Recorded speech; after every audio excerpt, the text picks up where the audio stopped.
MFFL Nation, welcome to episode 2 of the MFFL Nation Podcast. I'm your host, Mason, aka MFFL Nation. Thank you guys so much for tuning in to this episode. Today, we are going to be discussing the Dallas Mavericks Media Day. When this video comes out, it will have been the day after Media Day. The team will be officially on their first day of official training camp. So great news there. Really want to discuss Media Day. Let's go through some of the tweets that we shared throughout Media Day here. Going to share the screen with you guys. Great. First things first, want to start off fresh. Brandon Williams opened up Media Day today. It was very cool to see that B. Will is still on the squad. Expect for him to be with the Texas Legends for most of the season. Go through here. We got to see Klay and Kyrie link up.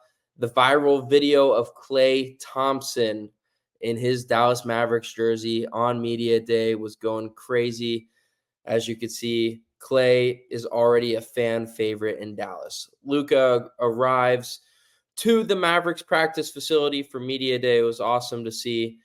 First things first, Jason Kidd opens up and discusses that Derek Lively II will open up the Dallas Mavericks season most likely as the starting center.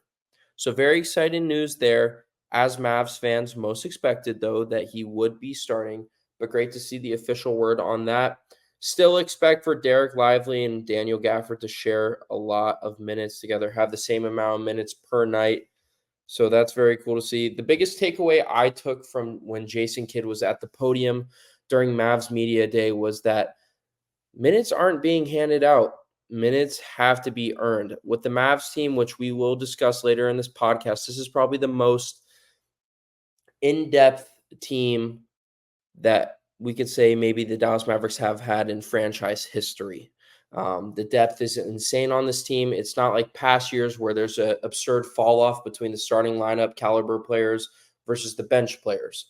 This is a very, very serious title contending team. And that's what Nico Harrison has done. He didn't want a team coming into the season where it's 8 or 9 guys that you can trust throughout the whole season to play legit minutes, closing out games. He wanted that 11 to 13 players, and that's what we have. So as Jason Kidd was reiterating during his press conference at Media Day today, players are going to have to earn minutes. One thing he did say, though, Jaden Hardy, who is expected to have a big leap this year, is going to get his opportunity.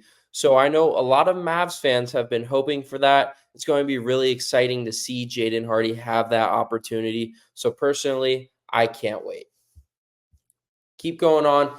PJ Washington, he says in one word to describe the Dallas Mavericks, it would be versatile. I think that is a phenomenal definition of how you would describe this year's Dallas Mavericks team. When you look at the roster that we have lined up for this year, we have guys like Kyrie, Jaden Hardy, where it's smaller size players, and then you go PJ, who's a versatile player. You have Najee, who's a versatile player. You have Maxi Kleber, who's versatile. Olivier Maxence Prosper, Quentin Grimes, even Daniel Gafford and Derek Lively are considered versatile players. So coming into this year, I think that's something that you really have to consider when you want to build a championship caliber team is having a versatile roster. And I think Nico Harrison accomplished that this offseason. To keep going on, Derek Lively in his presser says that he will shoot some three-pointers. We could see 1 to 2 per game. I really think with the way that the Dallas Mavericks roster is set up this year, a lot of the opposing teams won't be able to help as much. So it'll be interesting to see how many three-pointers Derek Lively can get up some of these games when they do want to double Luka, Kyrie, Klay. Now when you're on the court, PJ Washington, who's become a solid shooter, is going to be your 4th best shooter on the court. Luka Doncic says he can't wait to play with Klay Thompson. And then Luka, one word for the Dallas Mavericks upcoming 2024-25 season, championship. The Mavericks fell short last year in the NBA Finals, and as Ricky Bobby once said, if you ain't first, you're last. Okay, so knowing Luka's mentality, he didn't win a championship last year. There's nothing too much that he's really excited about that he accomplished last season. So coming into this next season, it's championship or nothing. Luka, also just a loving guy. He was great with the reporters today. Kyrie Irving on Klay Thompson. This is something that really stuck out to me today at Media Day. He says, I feel like our dreams can be possible because he's here now. He, as in Klay Thompson. I totally agree with this statement. I truly think that with Klay here, it's hard to say that the Mavericks wouldn't be contenders.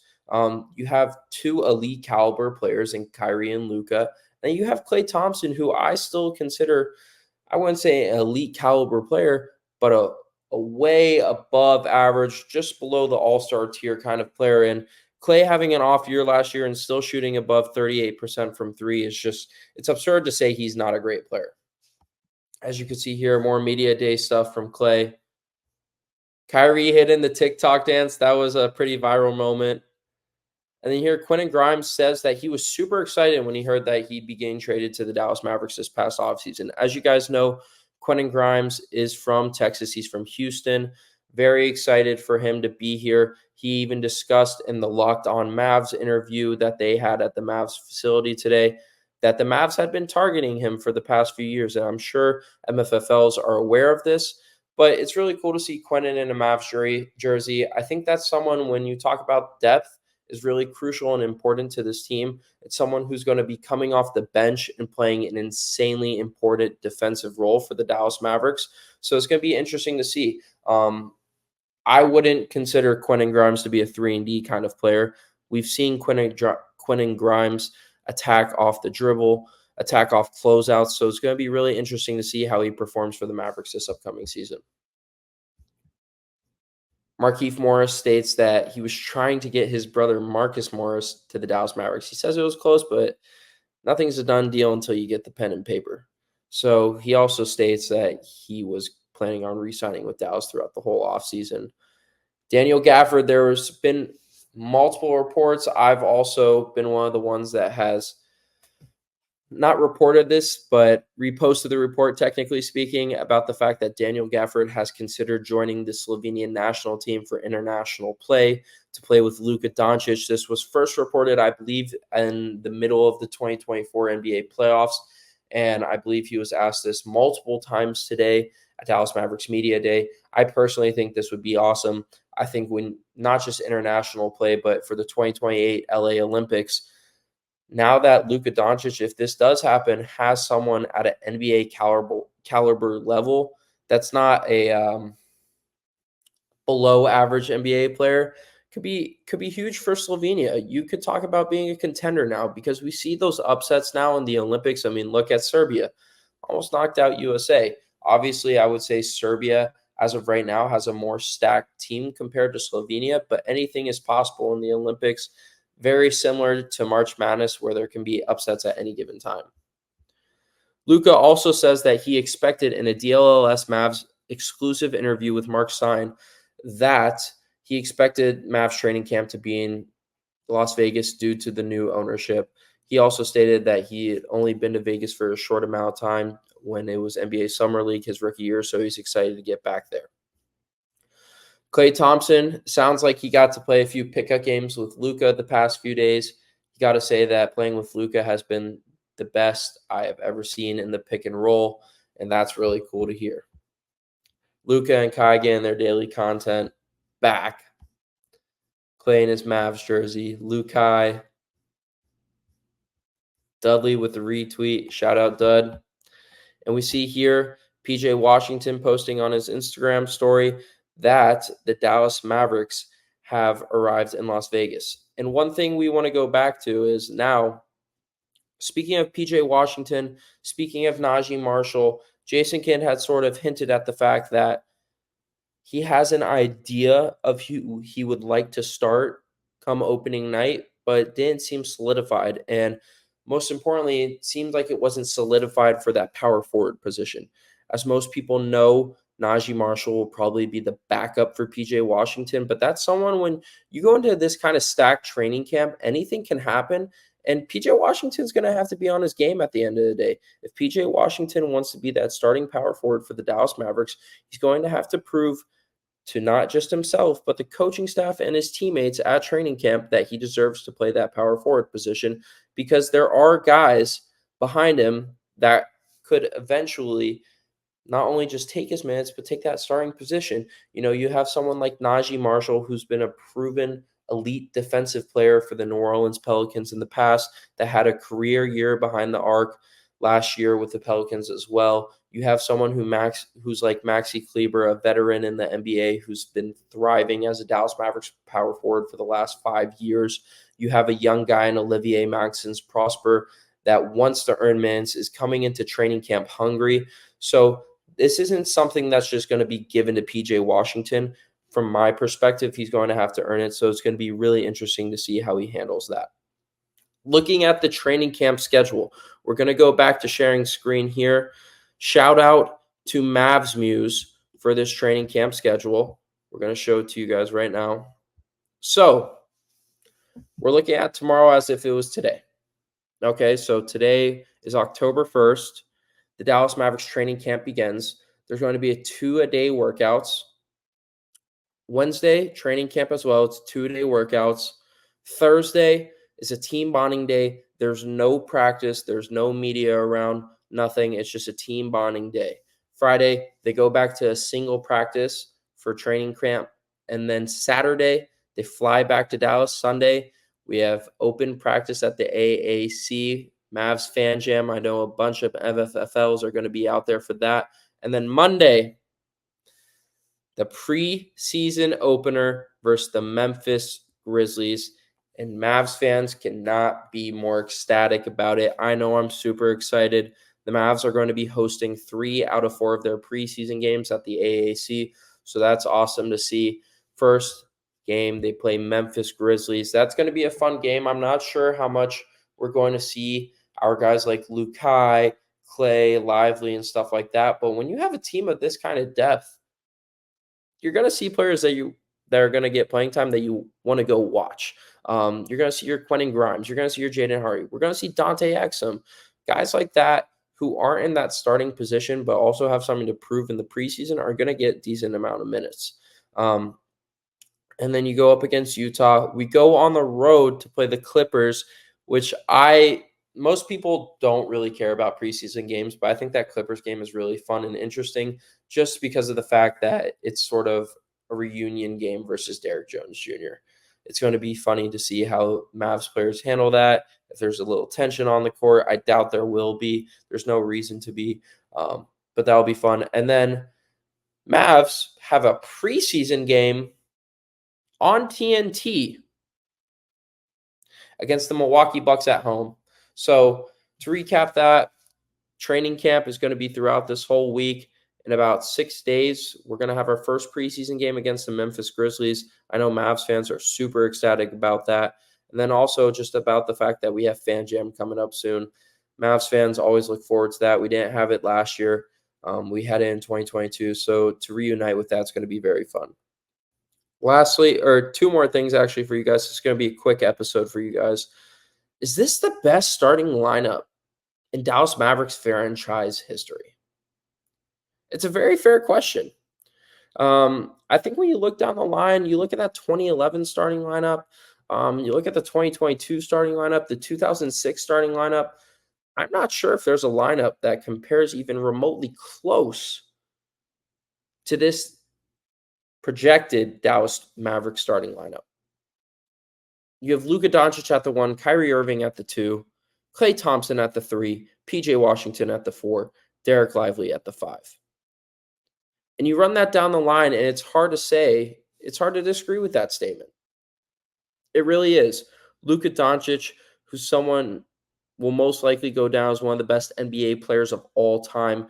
Kyrie Irving, someone who's won a championship, the most skilled, best handles player of all time. Klay Thompson, top 3 shooter of all time, 4-time championship winner. PJ Washington, who proved to all Mavs fans, all NBA fans last year that he's a solidified NBA caliber starter. And Derek Lively II, who's coming off an elite rookie season, coming into year 2, I think has proven that he's one of the best bigs in the NBA. And when you look at this starting lineup, it's hard to say that this isn't the best starting lineup in Mavericks franchise history. You compare lineups from the past, like I said before, I don't think anything comes close to this.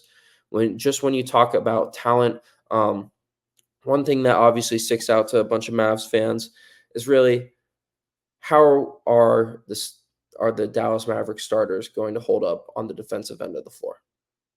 That's the trickiest question. That's something that Jason Kidd, I'm sure, is going to be thinking about a lot. And that's also something that you have to think about closing out games. And we discussed this with Noah Weber on the previous MFFL Nation episode.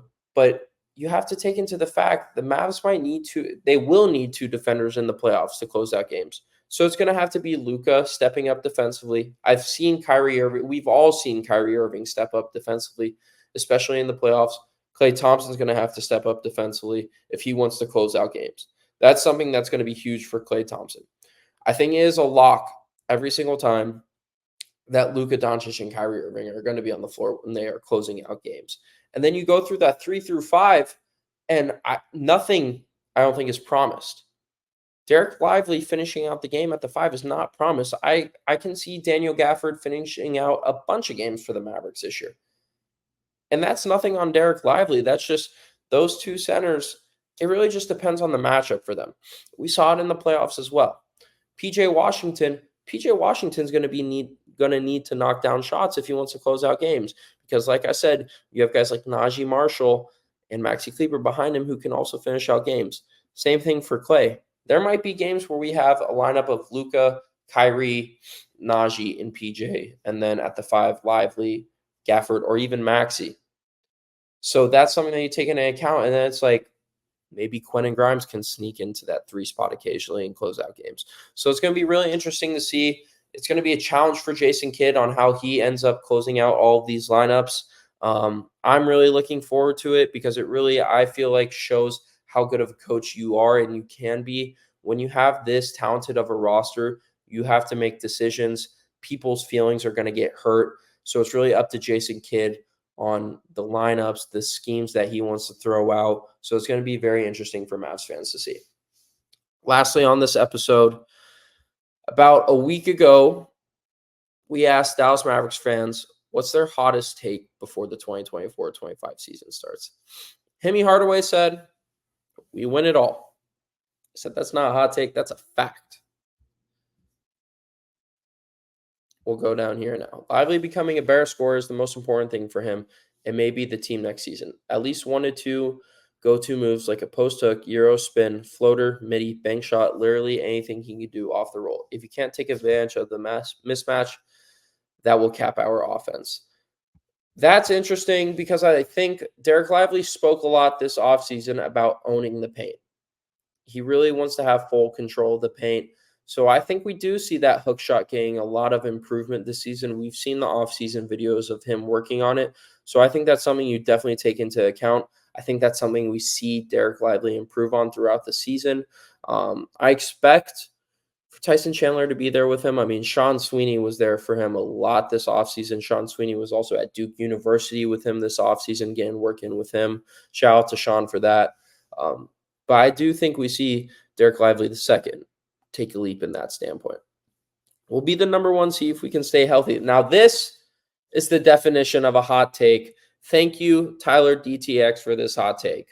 Because everyone in the NBA is saying that the Oklahoma City Thunder, which I understand, will be the number 1 seed. Oklahoma City Thunder are a regular season team. They're very young. Not a lot of their guys need a bunch of rest. So I see that standpoint of things. So I understand how this is a hot take. I like it. I think with the Mavs depth, they can definitely accomplish that. It's going to be fun to see if they can finish that out. We're going to skip the immature comments. Get your championship tattoos now. Oof. I'm not getting a tattoo for a championship. I'm sorry, guys. PJ Washington, surprise all-star. That's not a hot take. That's like a volcano take. Love PJ, but I think that's something that in order for PJ to ever be in discussion about being an all-star caliber player, he can't just be a 3D kind of guy. He's really going to have to take a leap in creating his own shot. taking the ball up, handling the ball better, most importantly. That's something they said he worked on in the offseason, getting the Mavs into offensive sets. So am I going to sit here and say 0% chance? No, of course not. I'm biased. But I like the hot takes, guys, that the Mavs will dominate and finish as a 1 seed convincingly. Mavs will have the greatest offense in NBA history. Not the highest offensive rating, just the most unguardable offense to ever set foot on the NBA floor. People going to talk about this beep like the 85 Bears defense. First of all, if you guys don't know, the 85 Bears defense was absurdly good. Do I think this Mavs offense could be one of the best in NBA history? Of course. Like you say, Luka Doncic, I'm not going to say if, one of the best scorers in NBA history. Kyrie Irving, another one. Klay Thompson, one of the best shooters in NBA history. 1,000% possible. Highest offensive rating. I mean, when you have teams like the Indiana Pacers who just average 100 million points per game, that's difficult. But I could definitely see the Dallas Mavericks having one of the most dominant offenses in NBA history this upcoming season. Someone said that Jamarian Sharp is going to get playing time and we'll see the floor. That's a crazy take. Insane. Klay won't be as good as anticipated. I just don't really see that. And my reason for that is that Klay Thompson, the way that the Dallas Mavericks have it set up and with the roster set up like this, Klay's not going to have to do a lot of work. I think one of the issues was that in Golden State, Klay was reaching an age where I don't think he wanted to be the number 2 option anymore. Now that he's in Dallas, where you're the number 3 option, you don't have to create your own shot 24/7. Especially the way that the Dallas Mavericks run their offense, Klay's going to be open for a lot of shots without having to do a lot of work.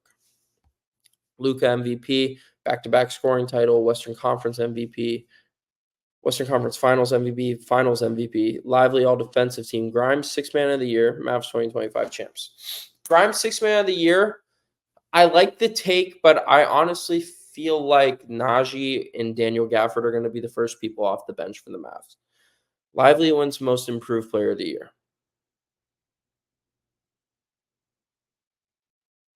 I could see Derek Lively averaging a double-double and this happening. I'm a huge Lively stan, but I could see it happening. That's an interesting take. Luka, love it all, agree with it all. It's going to happen. This is the year that Luka Doncic wins MVP. This is the year that Luka Doncic wins the MVP. Not a debate, not a hot take. It's going to happen. So let's end that stigma there. This is the year he wins MVP. Kyrie wins Finals MVP in the Garden, Game 7. Man, that would be talked about for years, centuries. That would be unreal. Lively becomes our second most important guy. Wow. That's hot. It's too hot. Dallas will crush OKC in the playoffs again. 1,000% agree. I think the Mavericks definitely see OKC in the playoffs again. The thing is, I don't know when they'll see them. The thing is I feel like the Dallas Mavericks, they could be the 1 seed or they could be the 4 seed. I think they definitely fall in between the 1 through 4 slots, but it's going to be interesting to see if they play the Oklahoma City Thunder in the semifinals or the Western Conference Finals, but I do fully expect for them to match up in the 2025 playoffs. And if they do, I like the Mavs team way more. I like how they match up against them. It's going to be interesting, though. The Thunder with Hardenstein coming in. I know we saw off-season videos. I don't like to fully believe in them, but one thing we saw is Hardenstein was shooting a lot of threes. If Hardenstein is shooting a lot of threes, then you're going to have to trust Lively to shoot threes as well. If the Thunder are going to spread the floor, the Mavs need to spread the floor. But they also have the saying, you can't play down to your opponent. You can't play like your opponent. You have to play your style of basketball. So that's going to be nice to see. And then again, if they're running that big lineup, I would have to imagine either PJ's guarding Chet, which I'm not worried about, or you throw Maxey in there every once in a while. Or Najee, of course. Top 5 to 7 defense, I go top 3. I love the defense this year. I think it's great.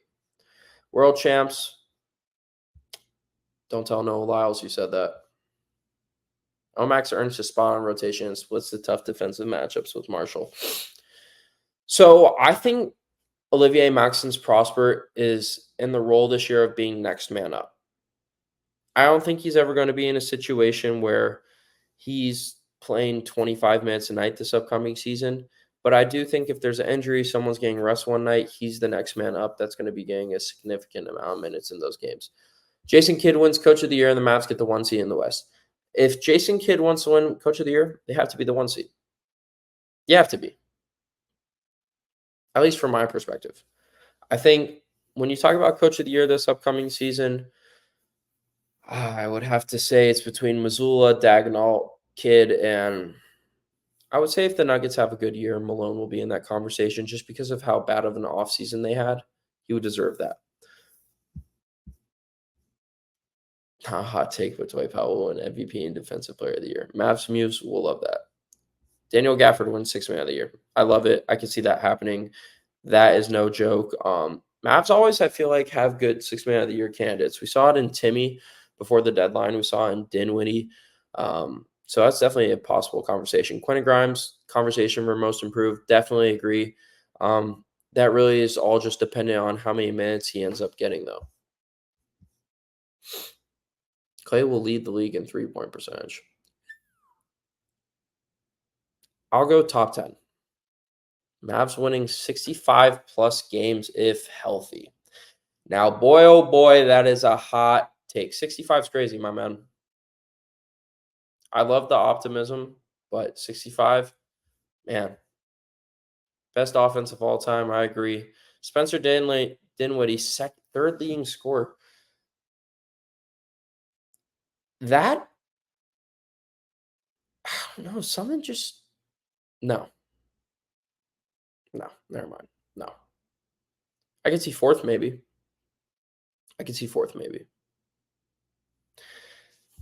Potentially. It's not an awful take. But Mavs fans, reading those hot takes were really fun. I'm going to try to be doing that for every single episode just to keep you guys active, stay in the loop, and everything like that. I personally enjoy reading those kind of comments and reacting to them in front of you guys. Mavs fans, please hit the comments on what you would like to see in episode 3. Planning to have a special guest on there for that episode as well. Again, thank you so much for tuning in.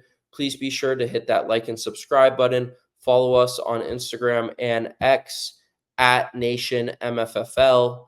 Please feel free to hit the DMs, hit the comments if you have any Mavs related questions, anything you'd like to see on upcoming episodes. Thank you guys so much again for tuning in. We'll see you soon.